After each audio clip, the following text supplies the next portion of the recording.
ጤና ይስጥልኝ እንዴት ከርማችኋል? ምን ፈልገው መስፈርት ነው ወይስ ምንድነው ብዬ ነው? መስፈርትን ለማቅረብ ነው። እኔ ፈለኩትማ እምቢ አለችኝ እኮ። ሃይሚ ነች ማነች? ቃል ሃይሚ ምረጥ እስቲ።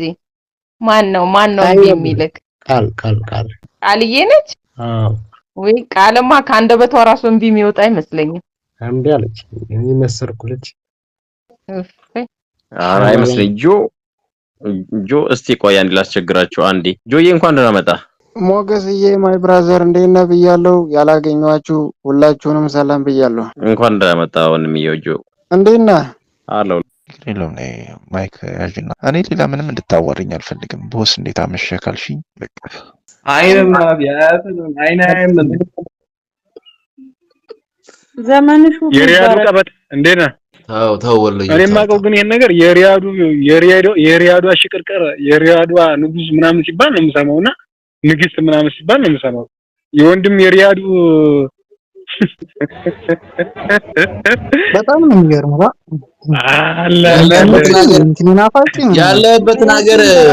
ያለበትን ሀገር መግለጽና ንግስት ቀበጥ ምናምን ይባል ይለያያል ብራዘር። እንደዛ ይባል ነገር እኔ አሁን ምናልባት ያለውበትን ሀገር ልገልጽ እችላለሁ።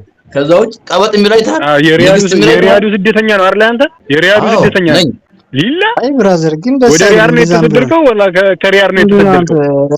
ምን ችግር አለው? በረጅ የሪያዱ ስደተኛ ሪያድ ያለው ስደተኛ ማለት ነው። 9 ቁጥር ነው እንዳላወርድ አንተ አሁን ወሎዬው ያልከው ከ8 ቁጥር ጋር ነው ያወራው። ወር ላይ እንዳልሸናበህ አይገርምም? ጨዋታ አበላሻችሁ በቃ። ስማማ 8 ቁጥር አንተ ኢትዮጵያ አይደል እንዴ? ሪያድ ምን ታደርጋለህ? ዞሮ ይኸው ይዘገያል እንጂ አህያ ይጅብ ናት። መያዝ አይቀርም ብራዘር።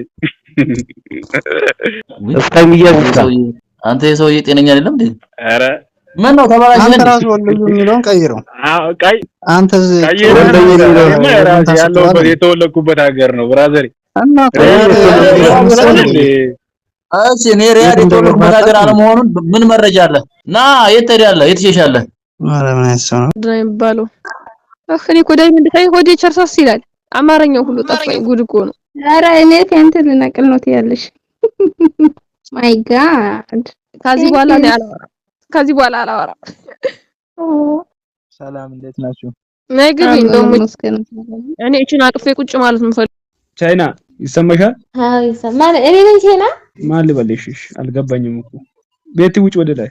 እሺ ደስ ይለኛል። ቻይና ብዬሽ ነው የምጠራው። እሺ መጣው ማታ እኔ ብዙ ጊዜ እናገራለሁ። ማታ በጣም ረጅም ሰዓት የምታወሩ ሰዎች ወደዛ አይነት ነገሮች የመገደድ ባህሪ አላችሁ ይኖራል። መጀመሪያ ሪከርድ፣ ከዛ መደዋወል፣ ከዛ ቪዲዮ ኮል፣ ከዛ እያለ የሚያመጣው ጦስ ብዙ ነገር እንዳለ እንድታቁ እንፈልጋለንና ብዙ ጊዜ እዚህ ቤት ውስጥ ቪዲዮ ኮል መደዋወል ጥሩ አይደለም ብለን ጠይቀናል። ረጅም ሰዓት ማውራት የሚያስከትለው ነገሮች ችግር አለ። ቪዲዮ ኮል ጉዳትና ጥቅሙ ብለን ጥቅምም ካለው እንድታስረዱልን እንደዚሁ ጉዳቱም ካለው ጉዳቱን እንድታወሩበት ተነጋግረናል። እንደ ወንድ ነግራችኋለሁ። ተስፌ አባት ራሴን ምሳሌ አድርጌ የሴክስ ልጅን እርቃን ቪዲዮ ይዤ እያሰቃየው ከሆነ ዘመን በዚህ ቤት ያሉት አድሚኖች ሊጠየቁ ይገባል። በፍቅር ስም እኔም እኮ ማንም ሰው ምሳሌ ማድረገው ራሴን ምክንያት ስላለኝ ይሄ ቤት ግንባር ቀደም የሰው ስቃይ ማስጠፋት ነው አንዱ እሱ ነው። ሁለተኛ በስመ ማጥፋት ደግሞ እንደዚህም ብሎ የሆነ ሰው ሲደብራቸው የሆነ ሴት ሲደብራቸው እንዲያርጋ ብሎ ደግሞ ስም የሚያጠፋሉ። ይሄንም እንመረምራለን። ለመፍረድ አይደለም የምንቸኩለው፣ ለማንቃት ነው የምንቸኩለው። ማንኛውም ነገር መመርመር አለበት። ጠይቁ።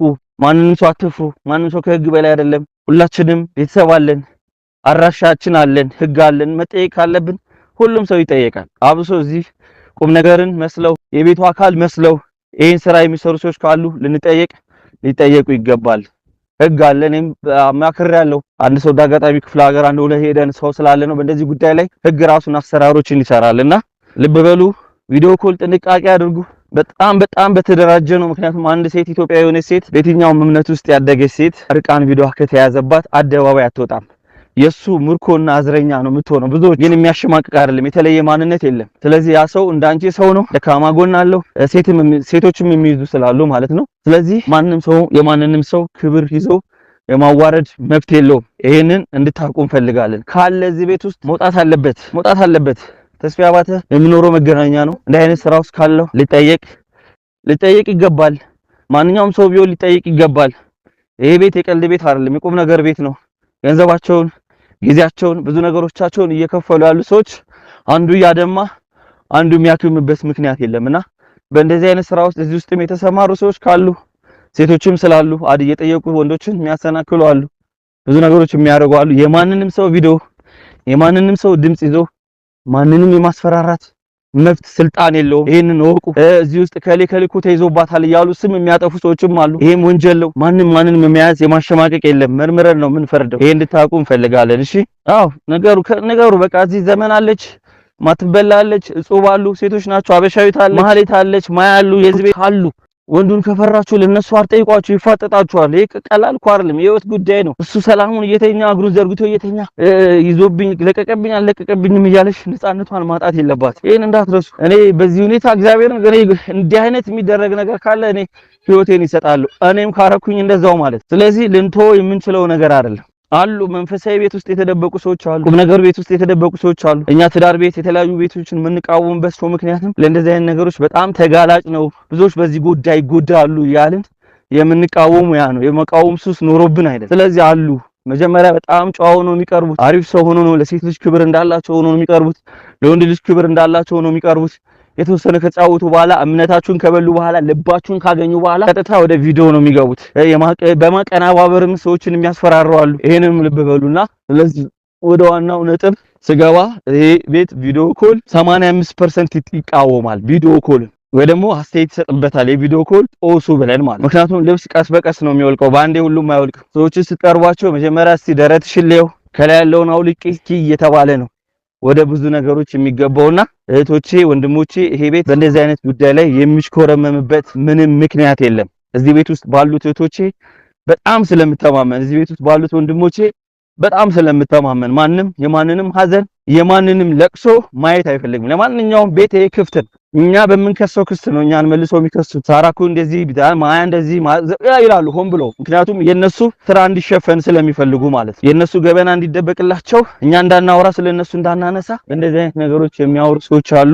እኛ የምንሸማቀቅ አይደለንም፣ አምነንበት የገባንበት ነው። 5 ዓመት ሙሉ በዚህ ስታገል የነበረ ነው። ብዙ ነገሮች ውስጥ ገብተዋል። እኔም ራሴን አካሄድ ሄጃለሁ። አንዳንዶቹ ጠፍተዋል፣ አንዳንዶቹ ግን እንዳልኳችሁ ቢዝነሳቸው ስለሆነ አይጠፉም። ሴት መስለው የሴት ፕሮፋይል አድርገው የሚመጡ አሉ፣ ከስር ቁጭ ብለው አሉ። እናውቃለን ስትያቸው ሴቶች ነው የሚመስሏችሁ ግን ወንዶች ናቸው እና ጠይቀው ምን እንደሚሉ እናውቃለንና ስለዚህ እህቶቼ ወንድሞቼ ይሄንን ለመናገር የፈለኩት እንደዚህ የሚያስፈራሩ ሰዎች ካሉ እዚህ ቤት ውስጥ አድሚኖች አሉ ለህሊናቸው የሚኖሩ። እሺ በቃ አይ ተው በቃ እሺ ይሁን። እሺ ቀን ከሰው በታች ማታ ከሰው በላይ፣ ቀን ከሰው በታች ማታ ከሰው በላይ። በዚህ ቢዝነሳቸውን የገነቡ እኔ ከዚህ በፊት 11 ወንዶች እርቃን ቪዲዮዎችን አድኛለሁ። ከ20 በላይ ሴቶችን ቪዲዮ የሚያሰቃይ ሰው ጋርም እንደዛው አድኛለሁ። ስለዚህ ሁላችሁም በዚህ ጉዳይ ላይ አውሩ። ልክ እንደዚህ አይነት ሐሳብ ግን ስታነሱ የሚነጫጩ አሉ፣ የሚሳደቡ አሉ፣ የሆነ ነገር ስም የሚሰጡ አሉ። ግን ሳትፈሩ ለእውነት ይሄንን ነገር እታወሩበት መልካም ነው ብዬ አስባለሁ። አደራ አላቅም። እሺ በቃ ልቅጣሽ። አንደኛ ግጥም ምን ሆነሽ ነው? ቅጣት እኮ ነው። ሶስተኛ እንደ አይጥ 5 ጊዜ ትጮያለሽ። ምርጫው ያንቺ ነው።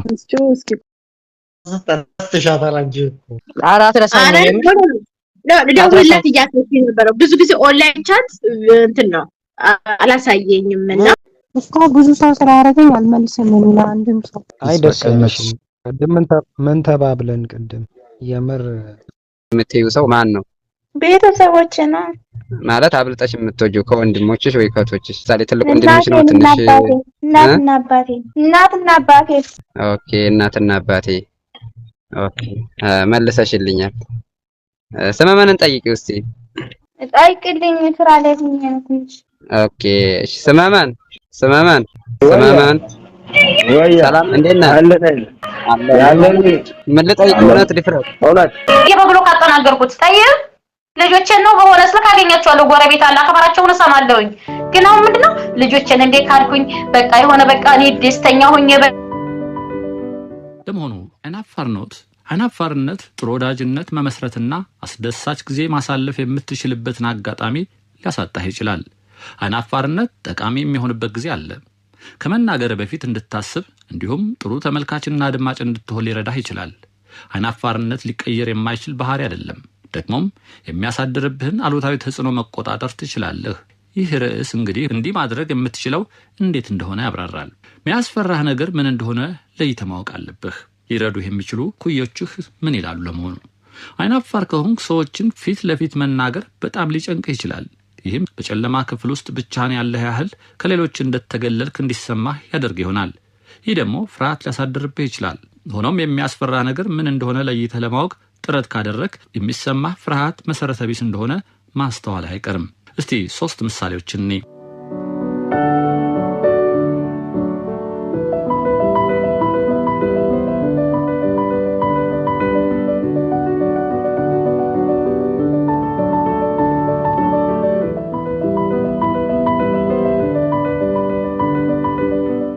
አንደኛው ምን እንደማወራ ይጠፋብኛል። እውነታው ሰዎች ከምትናገረው ነገር በላይ የሚያስታውሱት አንተ ጋር ሲነጋገሩ የተሰማቸውን ስሜት ነው። የማዳመጥ ችሎታህን በማሻሻልና ሌሎች ለሚናገሩት ነገር ትኩረት መስጠት ፍርሃትህን ማሸነፍ ትችላለህ። ሊታሰብበት የሚገባው ነጥብ አለ። አንተ በግል ጓደኛህ እንዲሆን የምትፈልገው ምን አይነት ሰው ነው? ያለማቋረጥ የሚለፈልፍ ወይስ ጥሩ አድማጭ? ቁጥር 2 ካወራሁ ሰዎች ስለኔ መጥፎ አመለካከት ይኖራቸዋል የሚል ፍራቻ ነው። እውነታው አይናፋር ሆንክም አልሆንክም ሰዎች ስላንተ የሆነ አመለካከት መያዛቸው አይቀርም። ትክክለኛ ማንነትህ እንዲታወቅ ካደረግክ ግን ሰዎች ስላንተ የተሻለ ድምዳሜ ላይ ይደርሳሉ። ይህም ፍርሃት እንድታሸንፍ ይረዳሃል። ሊታሰብበት የሚገባ ነጥብም አለ። ሁሉም ሰው ስላንተ አሉታዊ አመለካከት እንዳለ የምታስብ ከሆነ ሰዎችን በተሳሳተ መንገድ እየፈረጅክ ያለኸው አንተ ነህ ማለት ነው። ቁጥር 3 አጉል ነገር ተናግሬ ከምዋረድ ዝም ብል ይሻላል የሚል እሳቤ ነው። ሁሉም ሰው የተሳሳተ ነገር መናገሩ አይቀሬ ነው። እንዲህ ያሉ ስህተቶችን ራስህን ፍጹም አድርገህ እንደማትመለከት ለማሳየት እንደሚያስችሉ አጋጣሚዎች አድርገህ በመቁጠር ፍርሃትህን ማሸነፍ ትችላለህ። ሊታሰብበት የሚገባ ጉዳይ አለ። ራሳቸውን ፍጹም አድርገው ከማይቆጥሩ ሰዎች ጋር መሆን ደስ አይልህም። አንዳንድ ሰዎች የጽሑፍ መልእክት በብዛት ስለሚላላኩ አይናፋር እንዳልሆኑ ይሰማቸዋል። ሆኖም እውነተኛ ወዳጅነት ለመመስረት የሚያስችለው የተሻለው ዘዴ አይን ለአይን እየተያዩ ማውራት ነው።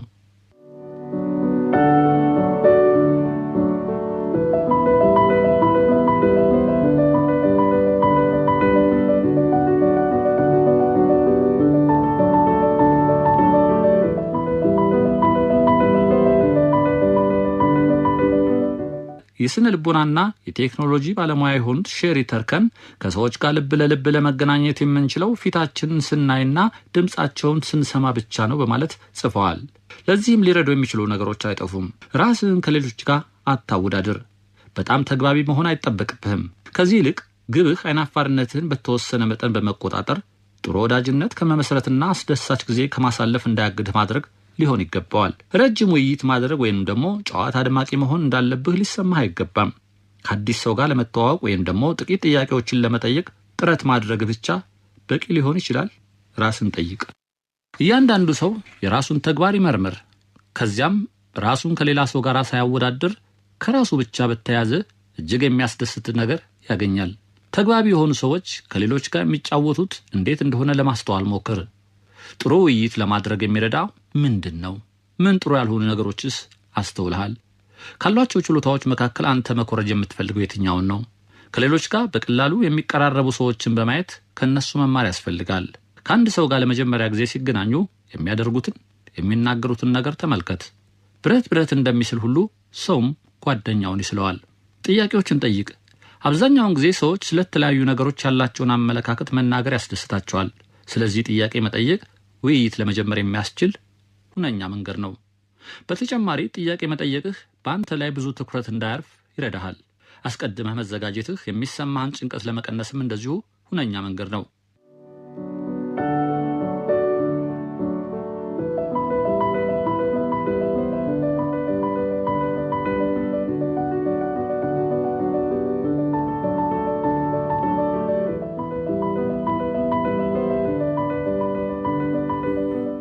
በአንድ ማህበራዊ ዝግጅት ላይ ከመገኘት በፊት ልታነሳቸው የምትችላቸውን ጉዳዮች ወይንም ጥያቄዎች አስቀድመህ ማሰብ አዳዲስ ሰዎችን መተዋወቅ የሚፈጥርብህን ጭንቀት ቀለል ያደርግልሃል። ፈገግ እንደማለት ወይንም ሰላምታ እንደመስጠት ባሉ ትናንሽ ነገሮች ጀምር። ሰዎች የሚሰጡህን ምላሽ ስታይ ትገረማለህ። በተጨማሪም በቀጣዩ ጊዜ ከሆነ ሰው ጋር መነጋገር ስትፈልግ በራስ የመተማመን ስሜትህ ይጨምራል ትላለች ኬልሲ የተባለች ወጣት። እያንዳንዱ ሰው የራሱ የሆነ ደስ የሚል ባህሪ ያለው ደሞም ለሌሎች ማካፈል የሚችለው የሆነ ነገር ይኖረዋል። አልፎ አልፎም ስሜትህን በነጻነት የማትገልጽ ከሆነ ሌሎች ሰዎች ካንተ ጥሩ ባህሪያት ተጠቃሚ ሊሆኑ ይችላሉ ትላለች ሌላዋ ሮቢን። ሰዎች ካንተ ጋር ሲሆኑና ዝና እንዲሉ የምታደርግ ከሆነ አይናፋር ብትሆንም እንኳን ይወዱሃል። ከልብ በመነጨ ስሜት ፈገግ ማለትህም ጠቃሚ ነው። ለዚህ የሚረዳው ደግሞ ለሰዎች አዎንታዊ አመለካከት መያዝህ ነው ይላል ትላለች ቬሮኒካ። ከሰዎች ጋር የመጫወት ችሎታዬን ማሻሻል የምችለው እንዴት ነው ብለህ ራስን ጠይቀህ ሊሆን ይችላል። በአካል ተገናኝቶ መጫወት ምን ጥቅም አለው? ጭውውት መጀመር የሚቻለውስ እንዴት ነው? እነኚህ ነገሮችን በደንብ አስብባቸው።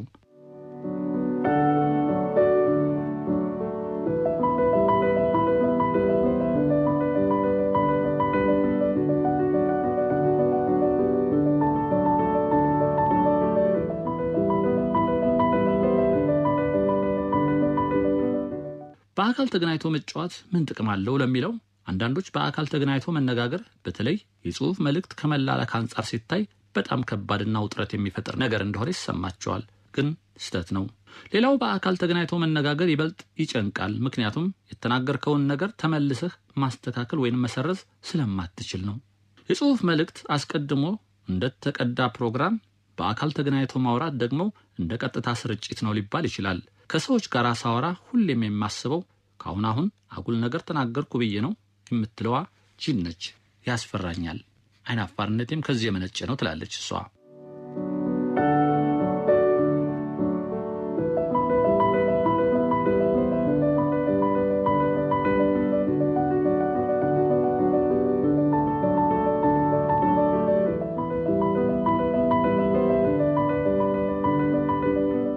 ሆኖም ዩዋ ሊደር እንጂ ከሰዎች ጋር በአካል ተገናኝቶ የመነጋገር ችሎታ ማዳበር ይኖርብሃል።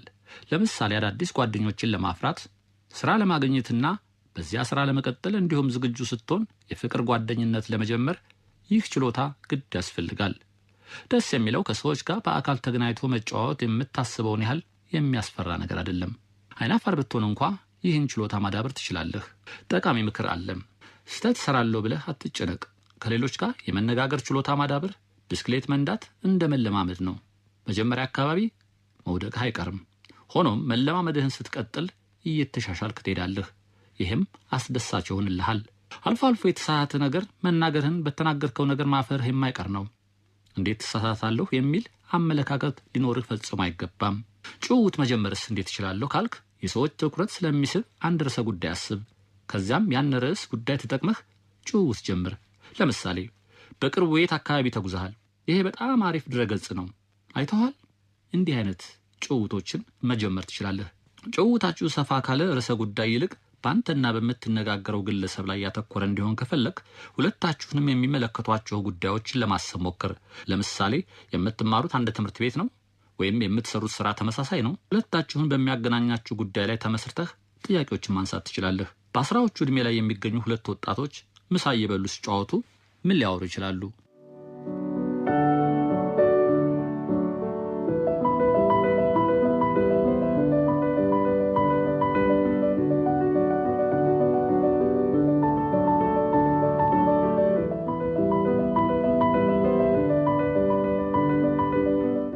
የእናንተን ትኩረት የሚስቡትና የሰዎችን ምላሽ ለመስማት የሚያጓጉትን ጥያቄዎች ለማሰብ መሞከር ነው።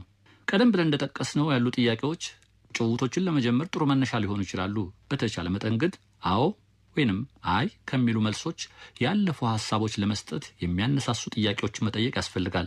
ለምሳሌ ከፊልሙ የወደድከው የትኛውን ክፍል ነው የሚለው ጥያቄ ፊልሙን ወደድከው ከሚለው ጥያቄ የተሻለ ምላሽ ያስገኝ ይችላል። አንድ ጥያቄ ላይ ሌላ ጥያቄ በማከታተል እንደ መርማሪ ፖሊስ አትሁን። ግለሰቡን የሚያሸማቅቁ ጥያቄዎች እንዳትጠይቅ ተጠንቀቅ። በህይወት ውስጥ በጣም የምትፈራው ነገር ምንድነው? ወይም ሁሌ ሰማያዊ ልብስ የምትለብሰው ለምንድን ነው? እንደሚሉት ያሉ ጥያቄዎች ጥያቄው የቀረበለትን ግለሰብ ሊያስጨንቁ ይችላሉ። እንዲያውም ሁለተኛው ጥያቄ ትችት ያዘለም ሊመስል ይችላል። በተጨማሪ ግለሰቡ ላነሳቸው ጥያቄ መልስ ከመስጠቱ በፊት ወይም ደግሞ ከሰጠ በኋላ አንተ ስለ ጉዳዩ ያለህን አመለካከት መግለጽህ ግለሰቡን በጥያቄ የምታፋጥጠው እንዳይመስል ይረዳሃል። በሌላ አባባል ውይይታችሁ ቃለ መጠይቅ ሳይሆን ጭውውት ይሁን ለማለት ነው። ጥሩ አድማጭ ሁን። ከሌሎች ጋር ጥሩ ጭውውት ማድረግ ረገድ ስኬታማ መሆንህ የተመካው ከመናገር ችሎታ ይልቅ በማዳመጥ ችሎታ ላይ ነው። ስለምታነጋግረው ሰው አዲስ ነገር ለማወቅ ጥረት አድርግ። በኋላም ግለሰቡ የነገረኝን ነገር በማስታወስ በቀጣዩ ጊዜ ስንገናኝ ስለምን ጉዳይ ልጠይቀው እንደምችል አስብ። ቀጥሎ ምን ልናገር ብለህ አትጨነቅ። በደንብ ካዳመጥክ ግለሰቡ የተናገረው ነገር ላይ ተመስርተህ ሐሳብ መስጠት ትችላለህ። ለግለሰቡ ከልብ እንደምታስብለት አሳይ። ለምትነጋገረው ሰው የምታስብለት ከሆነ ጭውውቱ ይበልጥ አስደሳች ይሆንልሃል። ከአንድ ሰው ጋር ስትጫወት አልፎ አልፎም የምትናገረው ነገር ይጠፋ ይሆናል። ሆኖም ግለሰቡ የሚናገረው ነገር ከልብ እንደሚያሳስብህ ከተሰማው ጭውውታችሁ አስደሳች ይሆናል ማለት ነው።